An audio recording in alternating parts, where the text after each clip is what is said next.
They say history is written by the victors, but some histories are not written at all.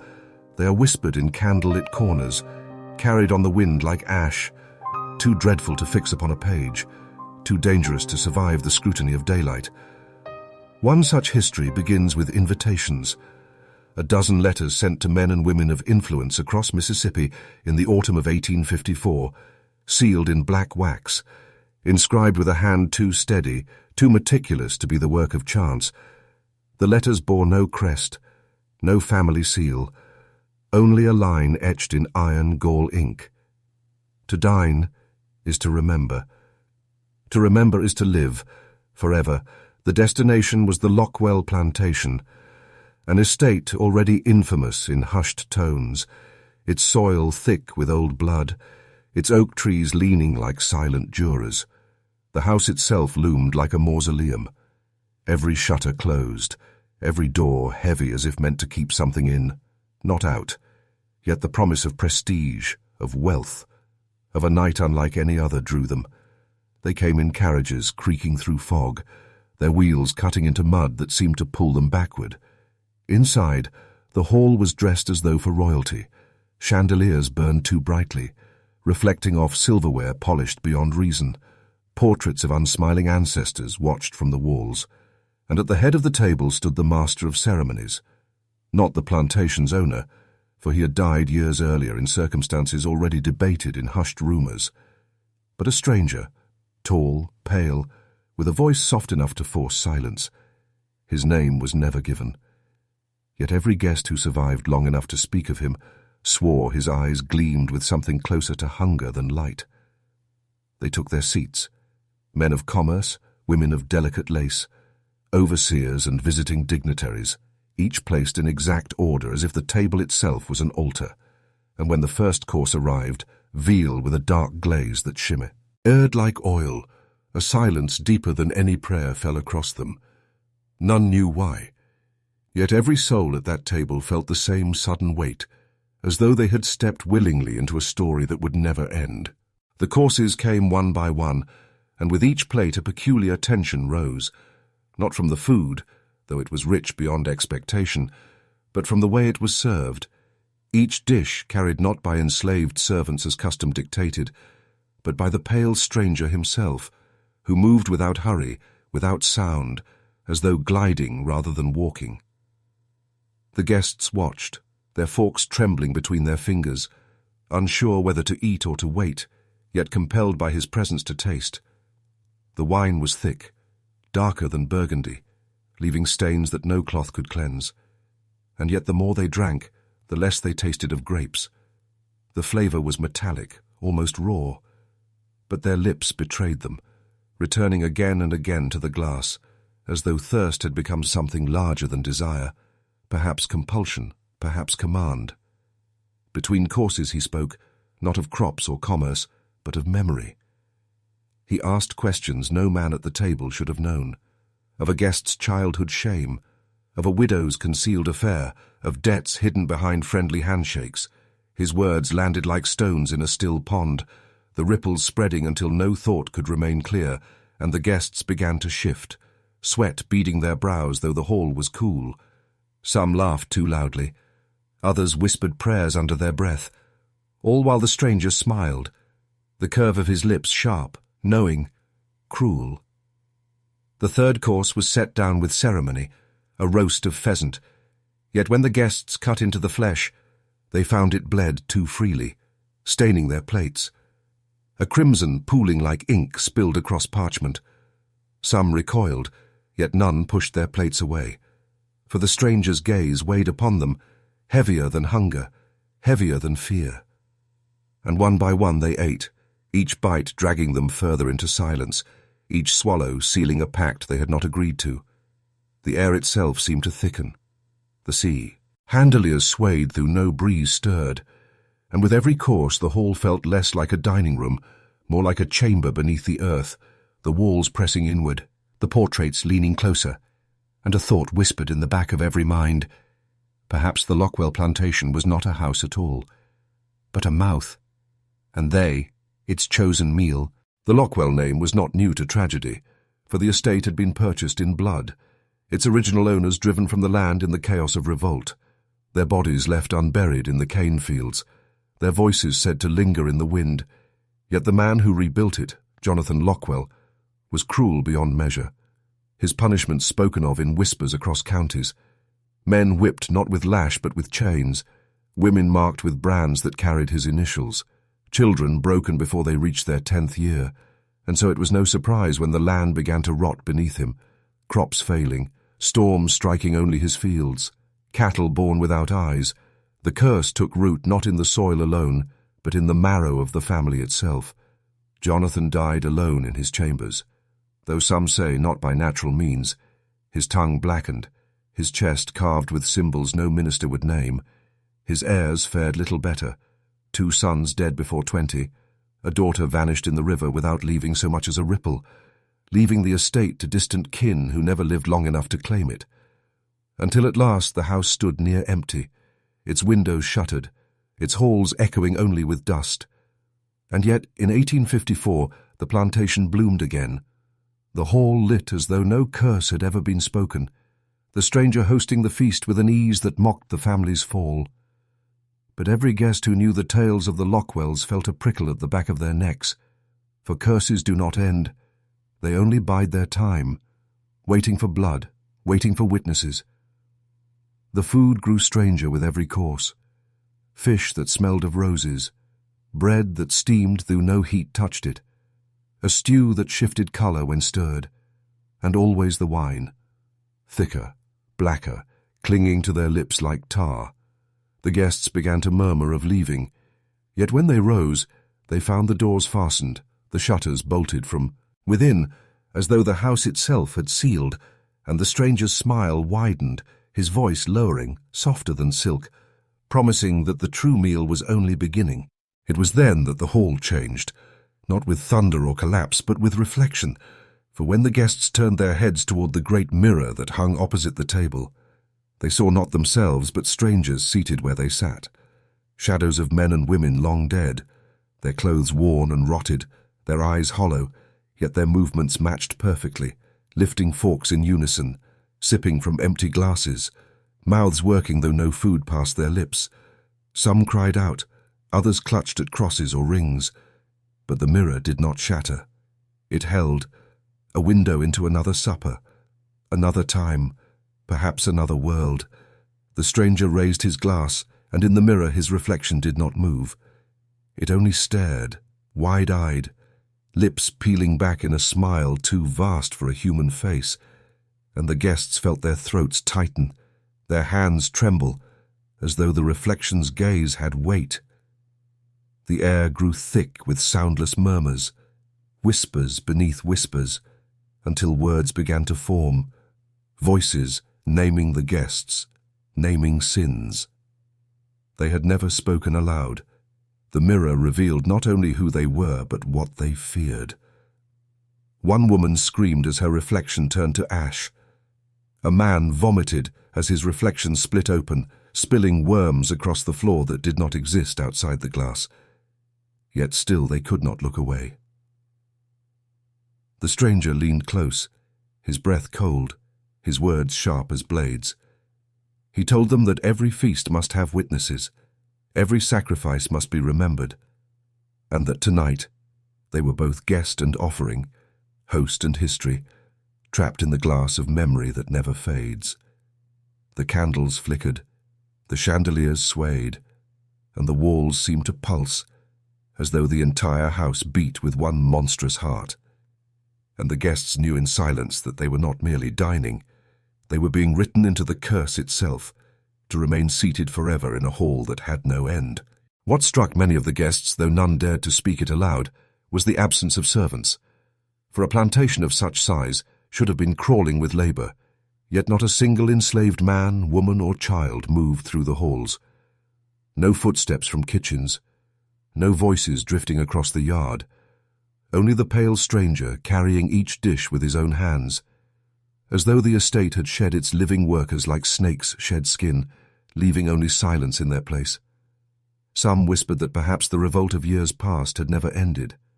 Perhaps every servant had been buried in the cane fields, and the stranger was feeding them their silence as bread and their absence as meat. When a guest finally dared to ask where the household had gone, the stranger paused with a dish of quail suspended in his grip. He smiled, teeth glistening like ivory in candlelight, and said only this: "They serve still, though not as you imagine." A shiver passed through the company, though the meaning was unclear. Yet soon it was made so, for when the chandeliers flickered low, shadows lengthened across the table, and in the periphery of sight, faces emerged in the dark, half-seen broken faces of those who had worked these halls, their jaws slack, their eyes emptied, yet still they lifted platters that no living hand carried. Still they poured wine from decanters that stood untouched on the sideboard. The guests shifted, their chairs scraping wood like a dirge. But the stranger laughed softly, not in cruelty, but in triumph. And he spoke again. "Every hand that has touched this land, every back that has bent to it, every mouth that cried beneath its weight, they serve still, not in chains, but in remembrance. And remembrance is stronger than iron." One man rose, intent to leave. But as he moved toward the door, he froze, for in his path stood a figure dressed in tatters, head lowered. And when this, a candlelight revealed her face. It was not a stranger at all, but his grandmother, long dead, her eyes brimming with black tears, and when he reached for her, she dissolved into ash, scattering across the hall like dust shaken from old curtains. The man collapsed, weeping, but none dared to lift him, for now they all saw shadows moving in their periphery, silent, endless, servants not of flesh but of memory. And the realization grew heavy.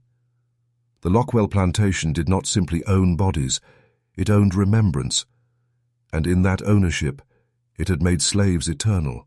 The stranger's voice deepened, almost melodic, as though he spoke not to the guests but to the house itself, and the walls groaned in answer, plaster flaking as if the building drew breath.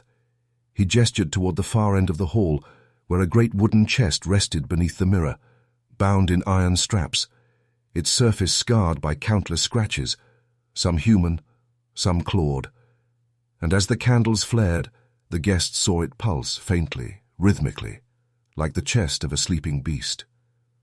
A sound followed, low and steady, the unmistakable thud of a heart, but louder than any mortal chest could hold. The stranger said, "Every feast requires a heart, every curse requires a vessel, and every family requires a foundation." The Lockwells built their fortune not upon soil, not upon sweat, but upon this heart, caged, bound, beaten, but never killed, and it beats still, not for life, but for memory. He placed his hand upon the iron straps, and the wood shuddered, the pulse quickening. The guests recoiled as the floor vibrated beneath their boots, yet none could rise, their legs heavy, their bodies unwilling to flee. One guest, a minister, tried to speak scripture, but his voice faltered, cracking as though the air itself rejected holy words. His reflection in the mirror screamed. Though his lips did not move, his eyes rolled back, and he fell silent, his glass shattering beside him, spilling wine that clung to the wood like blood. The stranger only nodded. Every word spoken here becomes remembrance. Even silence is written. Even denial is carved into the marrow of the house. There is no scripture stronger than hunger.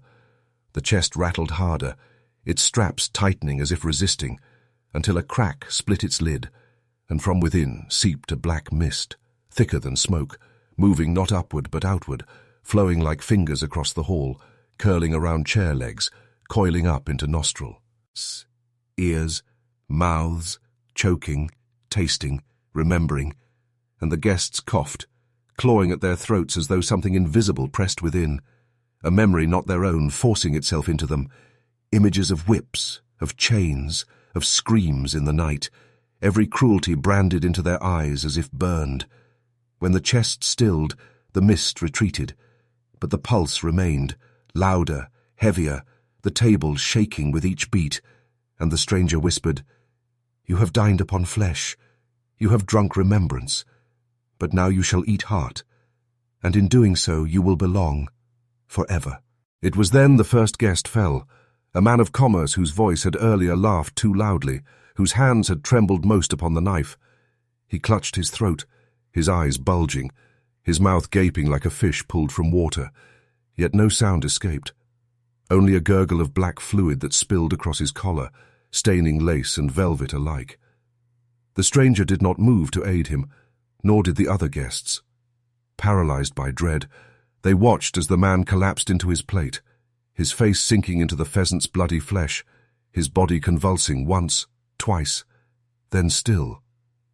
But what froze their blood was not his death. It was what followed, for from his mouth spilled not only fluid but words, voices layered upon voices, dozens of them, wailing, crying, some screaming for mercy, others whispering curses, as though his body had become a vessel through which every forgotten voice of the plantation poured.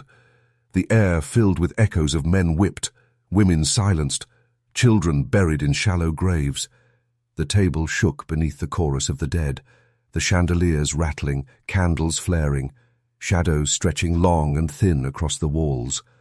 One woman shrieked, trying to rise, but her chair would not release her, the wood clinging to her gown as though hands held her fast.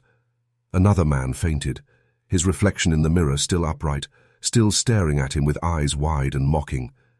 The stranger lifted his glass, calm, serene, and declared, "The first offering has been accepted. The feast remembers, the feast breathes, the feast requires more." The corpse on the table twitched, not with life, but with something deeper, as though unseen strings pulled at its limbs, its fingers flexing, its head jerking upward, eyes now black as tar, staring not at the guests but at the ceiling, and in unison the shadows along the walls bowed, the silent servants lowering their heads as though eating one of their own newly born into their ranks. The guests wept, some clawing at their faces, others whispering apologies for sins they had not confessed, yet none could rise, none could flee, for the house had taken them, had bound them not with walls or locks, but with remembrance. And remembrance, once it claims a name, does not release it. The mirror at the end of the hall, tall and ornate, carved in twisting vines of blackened oak, began to hum, a sound too low to be heard, but felt in the teeth, the bones, the marrow. Its glass shimmered as though water stirred beneath its surface, and the reflections within no longer matched the motions of the living. The guests saw themselves pale and trembling, yet in the mirror their doubles grinned wide, teeth bared, eyes lit with unnatural fire, mocking every fear, savoring every twitch of terror. One man, desperate, rose again and hurled a goblet at the glass. But instead of shattering outward, it seemed to sink in, swallowed whole without a trace, and his reflection leaned forward, pressing its palm against the inside of the glass. Where his own palm now burned as if pressed against scalding iron, he screamed, clutching blistered skin. While his reflection licked the scorch with delight, the stranger whispered, "You see now, the mirror does not reflect. It remembers. It holds every cruelty, every secret, every face, and it waits to replace." The guests watched as the figures in the glass began to move independent of them, standing, circling, whispering in unison, and for a moment it seemed as though they stared not outward, but into the depths behind, where shapes shifted, countless figures pressed against the surface, clawing, begging, demanding release.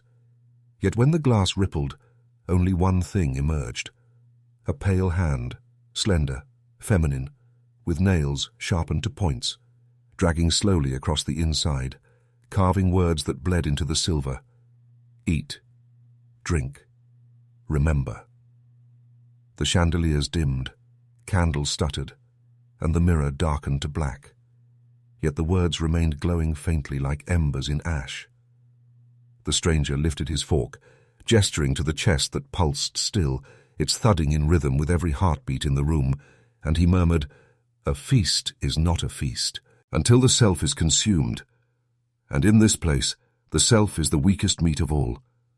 The guests dared not look back to the mirror, for fear of seeing themselves replaced. Yet each could feel the heat of it burning into their spines, their names unraveling in its depths, being rewritten by hands they did not control, their very selves traded for shadows. From the chest came no wine, yet on the table appeared goblets newly filled, brimming with liquid darker than ink. Shimmering faintly as though stars swam beneath its surface, the stranger commanded them to drink, and though each resisted, their hands moved without will, lifting goblets to lips, the liquid burning cold, then hot, twisting down their throats like a serpent of fire. And once swallowed, visions struck them, not dreams, but memories never theirs. They saw the fields at night, torches flaring, whips lashing, bodies chained in rows, the endless crack of cruelty woven into the soil. They saw women keening, children dragged, men broken on wheels. Yet what froze their breath was that they saw these things through their own eyes, as if each guest had been reborn into the torment of the enslaved. Every strike, every cry carved into their flesh. No separation, no veil of history, only the raw immediacy of pain endured. One woman spat, black liquid streaming down her chin, screaming that it was poison.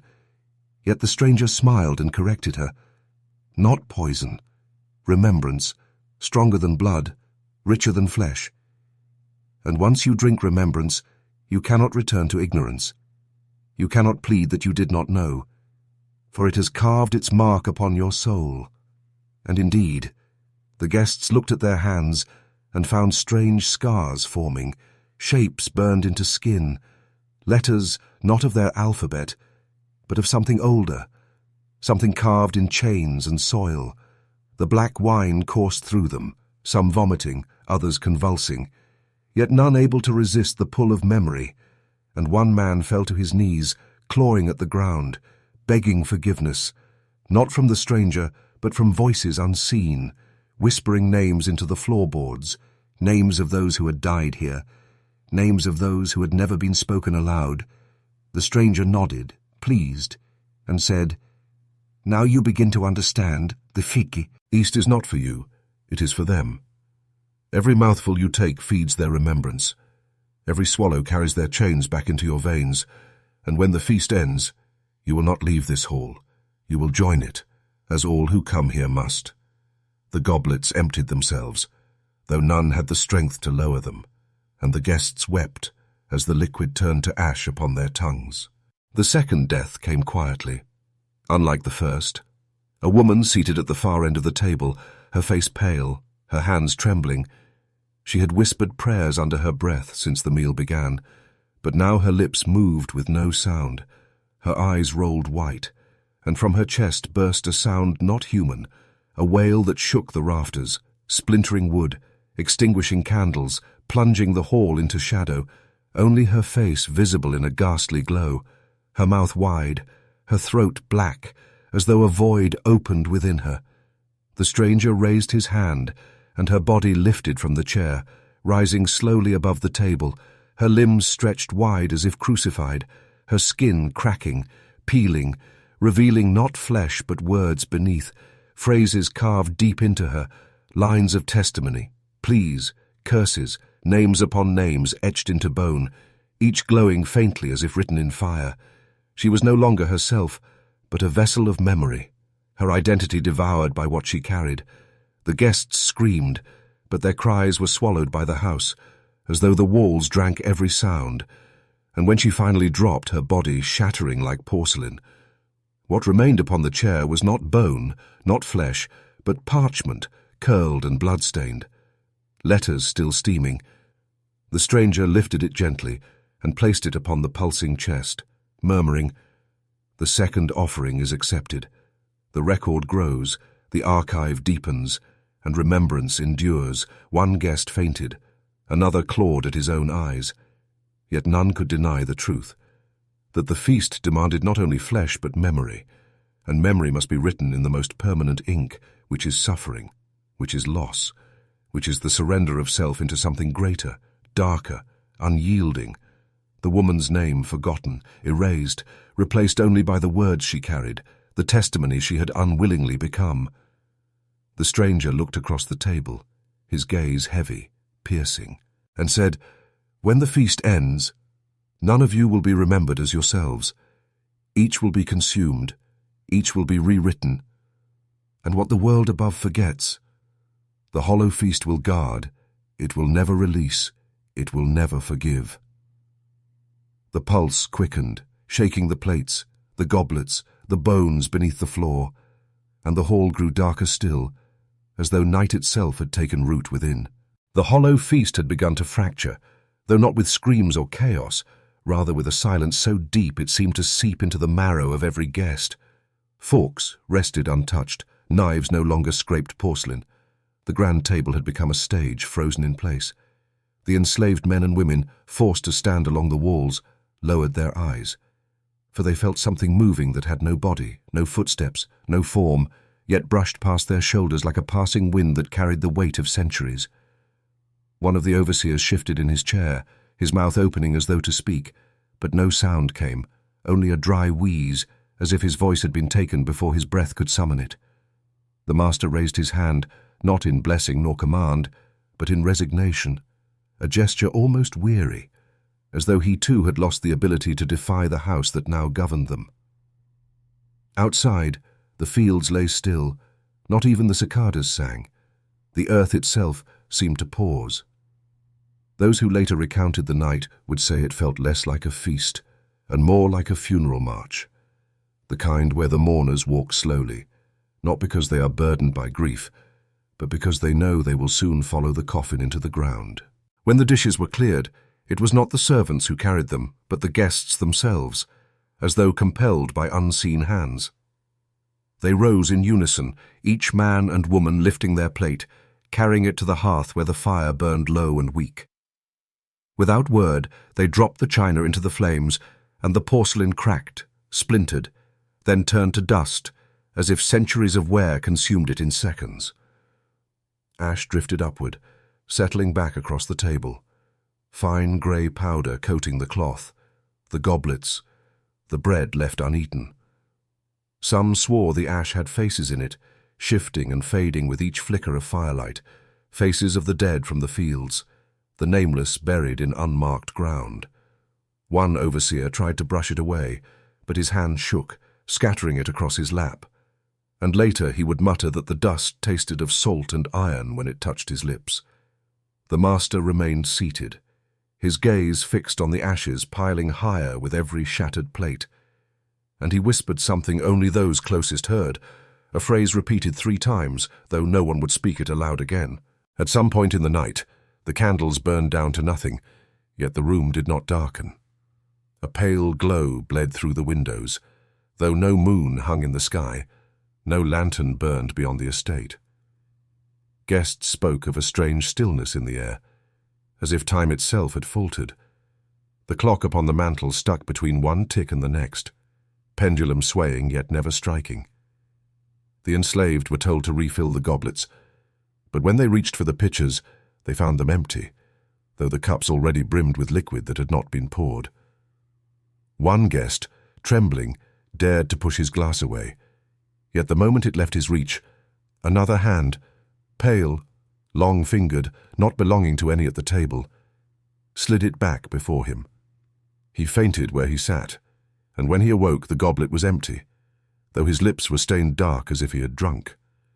The vanishing hour, they would call it afterward, though no one could say how long it lasted, whether it was moments or years, only that when the clock struck again, not all those who had been seated remained.